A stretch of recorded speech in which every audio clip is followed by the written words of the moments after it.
తెల్లారు లేస్తే కారు కూతలు నోటికొచ్చిన మాటలు. ఒక ఆయన అంటాడు కాళేశ్వరంలో 1,00,000 కోట్ల కుంభకోణం అయింది అంటాడు రాహుల్ గాంధీ అంటాడు. ఆయనకు ఎట్లు తెలియదు వడ్లు తెలియదు, క్లబ్బులు తెలుసు పబ్బులు తెలుసు.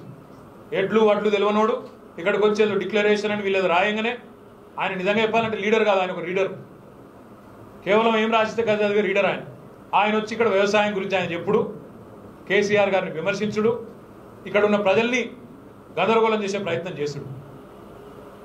1,00,000 కోట్ల కుంభకోణం అంటే నేను ఒకటే అడుగుతా ఉన్నా, 80,000 కోట్ల ప్రాజెక్టుల 1,00,000 కోట్ల కుంభకోణం ఎట్లయితుంది? అందుకే రాహుల్ గాంధీ గారిని దేశమంతా ఏమంటుందో మీకు తెలుసు, నేను అన్నా మాట. ఎందుకంటున్నా అంటే ఈరోజున్న పరిస్థితుల్లో మరి 1,00,000 కోట్ల కుంభకోణాలు జరిగితే ఈ నీళ్ళని ఎట్లా వస్తున్నాయి? మరి ఇక్కడ ఇవాళ వర్షం చుక్కలేదు, రోజు మొగులైతే అందుకని వర్షం లేదు. మరి ఎడికెళ్ళి వస్తున్నాయి నీళ్ళు? కాళేశ్వరం ప్రాజెక్ట్ నుంచి. కాకపోతే వాళ్ళు ఎస్ఆర్ఎస్పీ నిండుతున్న మాట వాస్తవం కాదా? ఎస్ఆర్ఎస్పీలో ఇప్పటికే 3-4 టీఎంసీలు నింపిన మాట వాస్తవం కాదా? వరద కాలువ నిండుగా కుండలాగా ఉన్నది వాస్తవం కాదా? 68 చెరువులు మనం తోవలో ఉన్న 68 చెరువులు నింపిన మాట వాస్తవం కాదా? కాళేశ్వరం జలాలతో, కాళేశ్వరం నీళ్లతో, గోదావరి నీళ్లతో ఇవాళ ఎస్ఆర్ఎస్పీ ఆయకట్టు వర్షం పడ్డా పడకపోయినా మహారాష్ట్ర నుంచి కిందికి నీళ్లు వచ్చినా రాపోయినా నింపుకునే పరిస్థితి మాట వాస్తవం కాదా? ఎస్ఆర్ఎస్పీ పునరుజ్జీవ పథకం ముఖ్యమంత్రి గారి మానస పుత్రిక అన్నది వాస్తవమా కాదా?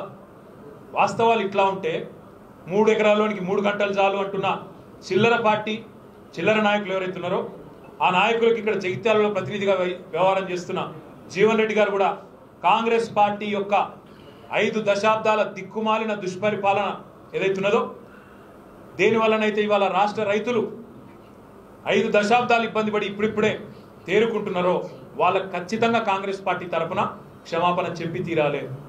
రేపటి నుంచి సోమవారం నుంచి రాష్ట్ర వ్యాప్తంగా ఉన్న రైతు వేదికల్లో ఒక కార్యక్రమం తీసుకుంటా ఉన్నాం.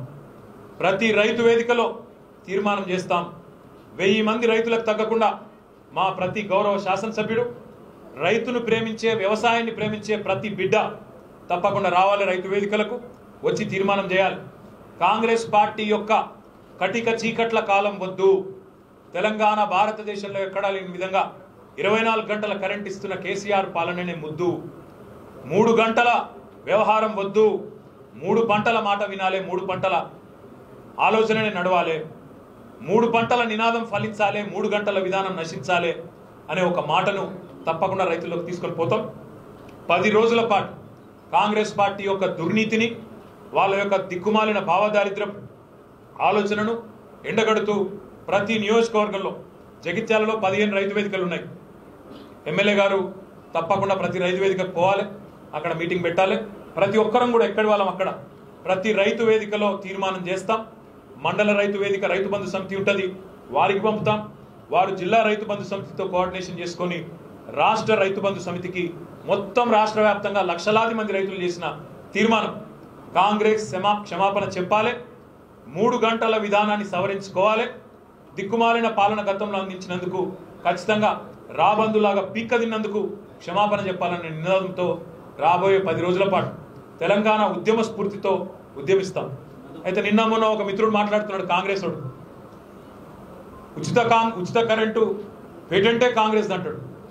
ఉచిత కరెంటు పేటెంట్ కాంగ్రెస్ అయితే మరి కాంగ్రెస్ పార్టీ అధ్యక్షుడు 3 గంటలు చాలనే కారు కూత ఎందుకు కూస్తున్నాడు? నెంబర్ 1. అయినా ఇవాళ రాష్ట్రంలో ఉచిత కరెంటు మీద మాట్లాడే హక్కు కాంగ్రెస్ పార్టీకి ఉన్నదా? ఆనాడు రాజశేఖర్ రెడ్డి గారు కాంగ్రెస్ పార్టీ సిఎల్పి లీడర్గా ఉన్నప్పుడు, ముఖ్యమంత్రిగా ఉన్నప్పుడు ఉచిత కరెంటును ఆయన తెచ్చిన మాట వాస్తవం. కానీ ఇవాళ రాష్ట్రంలో రాజశేఖర్ రెడ్డి కాంగ్రెస్ ఉన్నదా? ఇవాళ ఉన్నది రాష్ట్రంలో చంద్రబాబు నాయుడు కాంగ్రెస్ తప్ప రాజశేఖర్ రెడ్డి కాంగ్రెస్ కాదు. రాజశేఖర్ రెడ్డి కాంగ్రెస్ ఎప్పుడో జగన్మోహన్ రెడ్డి గారు ఆంధ్రాకి తీసుకుపోయినరు, అక్కడ వైఎస్ఆర్ కాంగ్రెస్ పార్టీ అని పెట్టుకొని అక్కడ నడుస్తూ ఉన్నది రాజశేఖర్ రెడ్డి కాంగ్రెస్. ఇవాళ తెలంగాణలో ఉన్నది కాంగ్రెస్ పార్టీ, చంద్రబాబు నాయుడు కాంగ్రెస్ పార్టీ తప్ప ఇది రాజశేఖర్ రెడ్డి కాంగ్రెస్ కాదు, ఒరిజినల్ కాంగ్రెస్ కాదు, ఇది తెలుగు కాంగ్రెస్ పార్టీ. అందుకే వాళ్ళ విధానం ఆనాడు చంద్రబాబు వ్యవసాయం దండుగా అంటే ఈయన కరెక్ట్గా ఆయన శిష్యుడు ఏజెంట్ కాబట్టి ఈయన కూడా అదే లైన్ ఎత్తుకున్నాడు. చంద్రబాబు వ్యవసాయం దండుగా అంటే ఇక్కడ ఉన్న చోటా చంద్రబాబు 3 గంటలు చాలు అని ముక్కిరిస్తున్నాడు. ఇవాళ తెలంగాణ రైతుల్ని అవమానించే విధంగా మాట్లాడుతూ ఉన్నాడు. అందుకే కాంగ్రెస్ నాయకులకు నేను గుర్తు చేస్తా ఉన్నా, ఇక్కడున్న కాంగ్రెస్ ఈరోజు మీది కాదు. ఇక్కడున్న కాంగ్రెస్ చంద్రబాబు చెప్పు చేతల్లో నడిచే కాంగ్రెస్ తప్ప ఇంకోటి కాదు. ఆర్ఎస్ఎస్ చెప్పు చేతల్లో నడిచే కాంగ్రెస్ తప్ప మీది ఒరిజినల్ కాంగ్రెస్ కానే కాదు అనే మాట కూడా విజ్ఞప్తి చేస్తూ 10 రోజుల పాటు ఉద్యమంలో అందరం కూడా ఎక్కడికక్కడ క్షేత్రస్థాయిలో ప్రజాప్రతినిధులు అందరం మమేకమవుతాం. మా జిల్లా పరిషత్ చైర్మన్లు, మా రైతు బంధు సమితి అధ్యక్షులు, సింగిల్ విండోల అధ్యక్షులు, లైబ్రరీ అధ్యక్షులు, శాసనసభ్యులు, శాసన మండలి సభ్యులు, మంత్రులు సాధ్యమైనంత మేరకు ప్రతి ఒక్కరు కూడా కార్యకర్తలందరూ కూడా పాల్గొంటారు. రైతులను చైతన్యవంతం చేస్తాం. కాంగ్రెస్ పార్టీ యొక్క నిజ రూపాన్ని నగ్నంగా ప్రజల ముందు బయట పెడతాం. ఎక్కడ కూడా భారతదేశంలో ఒక్క రాష్ట్రంలో కాదు, ఎక్కడ కూడా కాంగ్రెస్ పరిపాలన ఉన్న ఒక్క రాష్ట్రంలోనన్నా కనీసం 10 గంటలన్నా ఉచితంగా కరెంట్ ఇస్తున్నారా చెప్పాలని చెప్పి నేను డిమాండ్ చేస్తా ఉన్నాను. ఇంకా సిగ్గుమాలిన మాట ఏంటంటే లాగు బుక్కులు కావాలని చెప్పి రాజకీయం చేస్తా ఉన్నారు. ఇక్కడ ఒక ఆయన వచ్చి నిన్నగాక మన సబ్ స్టేషన్ ముంగట ధర్నా చేసిండు. నేను ఆయనను ఒకటే అడుగుతా ఉన్నా, ఆయననే కాదు కాంగ్రెస్ పార్టీని కూడా అడుగుతా ఉన్నా, తప్పకుండా చర్చ పెడదాం, ప్రజాక్షేత్రంలో తేల్చుకుందాం, ప్రజలను పోయి అడుగుదాం. మీకు కాంగ్రెస్ గతంలో ఇచ్చిన కరెంటు కావన్నా, కేసీఆర్ ఇచ్చిన కరెంటు కావాలన్నా అని అడుగుదాం. దాని ఆధారంగా ఓట్లు అడుగుదాం, మాకు అభ్యంతరం లేదు. కాంగ్రెస్ ఇచ్చినట్టు ఆనాడు 3 గంటల కరెంటు 4 గంటల కరెంటు కావన్నా, మళ్ళా మోటార్లు కాలిపోవడు, స్టార్టర్లు వెళ్ళిపోవడు, ట్రాన్స్ఫార్మర్లు వెళ్ళిపోవడు కావన్నా, అర్ధరాత్రి పోయి బాయికాడ వండుకునుడు కావన్నా, పాము గుట్టుడు, తేలుగుట్టుడు, మనుషులు దచ్చుడు కావన్నా, పిల్లం పిల్లల్ని ఇడిచిపెట్టి రాత్రి బాయికాడికి పోయే పరిస్థితి కావన్నా, లేదా కేసీఆర్ గారి పరిపాలనలో ఇచ్చినట్టు 24 గంటల కరెంటు కావాలన్నా అని తప్పకుండా అడుగుదాం. ప్రజలను తీర్పు నియమందాం. గతంలో కాంగ్రెస్ ఇచ్చినట్టు కరెంటు అన్నా, కేసీఆర్ ఇచ్చినట్టు కరెంటు అన్నా అడుగుదాం. చైతన్యవంతమైన తెలంగాణ రైతులు తప్పకుండా తీర్పు చెప్తారనే విశ్వాసం మాకుంది. ప్రజాక్షేత్రంలో కాంగ్రెస్ను రాబోయే 10 రోజులు ఎండగట్టే క్రమంలో దయచేసి మా మీడియా మిత్రులకు నా విజ్ఞప్తి, మీరే కవర్ చేసిన ఎవరో కాదు. 2004కు ముందు చంద్రబాబు పరిపాలనలో కరెంట్ ఎట్లుండే, ఆ రోజు వ్యవసాయం దుస్థితి ఎట్లుండే, 2004 నుంచి 14 వరకు కాంగ్రెస్ పార్టీ పరిపాలనలో ఎండిపోయిన మక్కంకులు, సబ్స్టేషన్ల ధర్నాలు, సబ్స్టేషన్ల కుర్చీలు వలుగుడు, విద్యుత్ అధికారులను నిర్బంధించుడు, తాళాలు గొల్లాలు పెట్టి వాళ్ళను అందులో వేస్తే మీరే ఫోటోలు కొట్టేసింది. నేను పత్రికా విలేకరుల మిత్రులతో కూడా అడుగుతా ఉన్నా, జర్నలిస్ట్ మిత్రులతో కూడా అడుగుతా ఉన్నా, మీరందరూ తెలంగాణ ఉద్యమంలో క్రియాశీలంగా పాల్గొన్న మిత్రులు, మిమ్మల్ని కూడా కోరేది ఒకటే, ఇది రాజకీయ సమస్య కాదు, ఇది రైతుల సమస్య. రైతుల పట్ల ప్రతి పార్టీ స్పష్టంగా తన ఆలోచన విధానాన్ని సవరించుకోవాల్సిన సందర్భం ఇది. ఇవాళ మొత్తం భారతదేశంలో కేసీఆర్ గారి పరిపాలన వ్యవసాయ విధానం బాగుందని మహారాష్ట్ర నుంచి వచ్చే రైతులు చెప్తా ఉన్నారు, తమిళనాడు నుంచి వచ్చే రైతులు చెప్తా ఉన్నారు, కర్ణాటక నుంచి వచ్చే రైతులు చెప్తా ఉన్నారు. అబ్కి బార్ కిసాన్ సర్కార్ అని కేసీఆర్ అంటే మహారాష్ట్ర రైతన్న మనకు గొంతు కలుపుతా ఉన్నాడు. మరి ఇక్కడ ఉండే సన్నాసి కాంగ్రెస్ పార్టీకి ఏమైంది అని నేను అడుగుతా ఉన్నాను.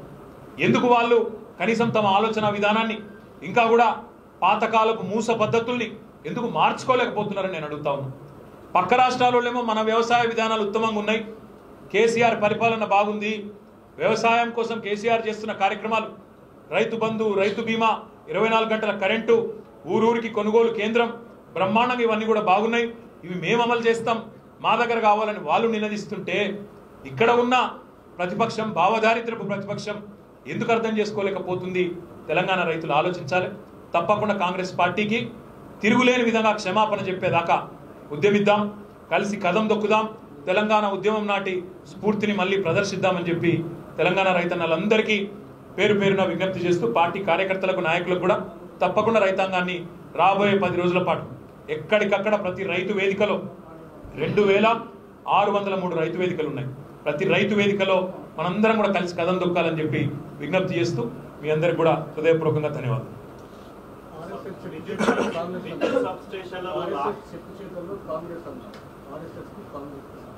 ఆర్ఎస్ఎస్కు కాంగ్రెస్కి ఏం సంబంధం అన్న?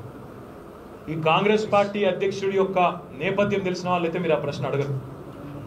ప్రదేశ్ కాంగ్రెస్ కమిటీ అధ్యక్షుడు రేవంత్ రెడ్డి స్వయంగా ఆర్ఎస్ఎస్లోంచి వచ్చిన ఒక చాలా తీవ్రమైన ఆర్ఎస్ఎస్ కార్యకర్త, సంఘ కార్యకర్త. ఆయన ఈరోజు కాదు, మీరు ఒకటి గమనించండి, ఆయన కాంగ్రెస్ పార్టీ అధ్యక్షుడైన నాటి నుంచి నేటి వరకు ఒక్కసారి నరేంద్ర మోడీని కనీసం తెలంగాణకు అన్యాయం చేస్తున్నప్పుడు కానీ, తెలంగాణ రాష్ట్రానికి వచ్చి ఆయన తూతూ మంత్రంగా ఇవ్వాల్సిన ప్రాజెక్టులు ఇవ్వకుండా, మనకి విభజన చట్టంలో ఇచ్చిన హామీలు నెరవేర్చకుండా పోతే కూడా ఒక్కటంటే ఒక్కసారి ఒక మాట అన్న పాపాన కూడా. రెండవ మాట, రేవంత్ రెడ్డి పాత వీడియోలు ఉన్నాయి, ఆర్ఎస్ఎస్తో ఆయన అనుబంధము, ఏ రకంగా ఆయన గొప్పగా పనిచేసిండు సంఘంలో, ఇవన్నీ కూడా వీడియోలు ఉన్నాయి. ఎట్లా ఆర్ఎస్ఎస్ వాళ్ళు కనబడితే ఇప్పటికి కూడా కాలు మొక్కుతా నేను, ఇవన్నీ మాట్లాడిన మాటలు అన్నీ ఉన్నాయి. తప్పకుండా అందరం కూడా చెప్తాం. ఎందుకంటే ఈ మాట అంటే ఇంకొక మాట కూడా వినండి. కేవలం ఇక్కడ ఈరోజు ఈయన ఆర్ఎస్ఎస్ ఏజెంట్ మాత్రమే కాదు, ఇంకొక మాట కూడా మీరు వినాలి. పక్కనే ఉన్న మహారాష్ట్రలో నిన్న మొన్నటిదాకా కాంగ్రెస్ ఎవరితో అంటగాగింది? శివసేనతో అంటగాగలేదా? అంటే ఇవాళ కొత్తగా వచ్చి ఎన్నెందో పెద్ద పెద్ద మాటలు మాట్లాడొచ్చు, కానీ మాట్లాడితే ఇవాళ బీఆర్ఎస్ బీజేపీ బీ టీం నోటికి వచ్చినట్టు వాగొచ్చు, కానీ వాస్తవం ఏంది? నిన్న మొన్నటిదాకా మహారాష్ట్రలో అధికారం పంచుకున్నది ఎవరు? కాంగ్రెస్ శివసేన కాదా? రేవంత్ రెడ్డి పూర్వాశ్రమం అంతా ఏబీవీపీ ఆర్ఎస్ఎస్ అనే మాట వాస్తవం కాదా? ఆయన ఇప్పటి వరకు నరేంద్ర మోడీని విమర్శించని మాట వాస్తవం కాదా? ఢిల్లీ గవర్నమెంట్ యొక్క హక్కులను కాలరాస్తూ సుప్రీంకోర్టు తీర్పు కేంద్ర ప్రభుత్వానికి వ్యతిరేకంగా ఇస్తే ఆ కేంద్రానికి కేంద్రంలో ఉన్న బీజేపీకి వంతపాడుతున్నది కాంగ్రెస్ కాదా? మరి ఆయన ఆర్ఎస్ఎస్ ఏజెంట్ కాక ఏందని నేను అడుగుతాను. కాబట్టి ఇవాళ రాష్ట్రంలోని ప్రతి ఒక్కరు కూడా అర్థం చేసుకోవాలా, ఈ రైతు వ్యతిరేక విధానాలు, ఈ సంఘ పరివార విధానాలు, వాటికి అనుకూలంగా వాటికి తొత్తుగా వ్యవహారం చేస్తున్న కాంగ్రెస్ పార్టీ అధ్యక్షుడి యొక్క దుర్నీతిని అర్థం చేసుకొని తప్పకుండా రైతు ఉద్యమానికి మద్దతు ఇవ్వాలని చెప్పి నేను మనస్ఫూర్తిగా కోరుతాను. బ్రదర్, నేను ఒకటే చెప్తా ఉన్నా బ్రదర్, రాష్ట్రంలో రైతుల దగ్గరికి ఒకటే సింగిల్ పాయింట్ ఎజెండా మీద పోదాం. సింగిల్ పాయింట్ ఎజెండా మీద ఎన్నికలకు పోదాం. కాంగ్రెస్ గతంలో ఇచ్చిన కరెంటు కావన్నా, కేసీఆర్ ఇచ్చిన కరెంటు కావాలన్నా రైతులకు తీర్పు చెప్పమని. లాగు బుక్కులు ఏముంది బ్రదర్? వీళ్ళు తిమ్మిని బమ్మిని చేయడంలో, ఎమ్మెల్యేలను కొనడంలో ఆ పార్టీ అధ్యక్షుడు సిద్ధాస్తుడు ఏదైనా చేయగలుగుతాడు ఆయన. ఇప్పుడు ఆయన చూడు ఎంత గమ్మత్ చూడు, ఆర్ఎస్ఎస్లోకి వెళ్ళి వచ్చి కాంగ్రెస్లో వచ్చి గాంధీ భవన్లో గాడ్సేసి వచ్చి వాళ్ళు నడుపుతాండే. అంతకంటే ఏముంటుంది? లాగ్ బుక్లు గీ బుక్లు అని మాట్లాడు కాదు, ఏదైనా మార్చగలుగుతారు వాళ్ళు. వాస్తవం ఏంటి అంటే రైతుల దగ్గరికి పోదాం, రైతుల దగ్గరనే అడుగుదాం. కాంగ్రెస్ ఇచ్చిన కరెంటు బాగుండేనా? మళ్ళీ ఆ రోజులు కావాలన్నా? చచ్చిపోతే మళ్ళీ కరెంట్ అడుక్కునే రోజులు కావాలన్నా? లేదా కడుపు నిండా కరెంట్ ఇస్తున్న కేసీఆర్ కావాలన్నా? ప్రజలను తీర్పు చెప్పందాం. Single point agent. ఇక దీనికి మించిన అంశం లేదు. ఎందుకంటే రాష్ట్రంలో ఉన్న 70 లక్షల రైతు కుటుంబాలు, ఇవాళ 73,000 కోట్లు రైతు బంధు రూపంలో పొందుతున్న కుటుంబాలను తీర్పు ఇవ్వమని అడుగుదాం. 2004 నుంచి 14 వరకు ఉన్న కరెంటు పరిస్థితి కావన్నా, ఆ దుస్థితి కావన్నా, లేదా 14 తర్వాత కేసీఆర్ ప్రభుత్వ హయాంలో వచ్చిన కరెంటు పరిస్థితి కావన్నా అడుగుదాం. ఏది కరెక్టో ప్రజలకు తెలుసుకోండి. Thank you.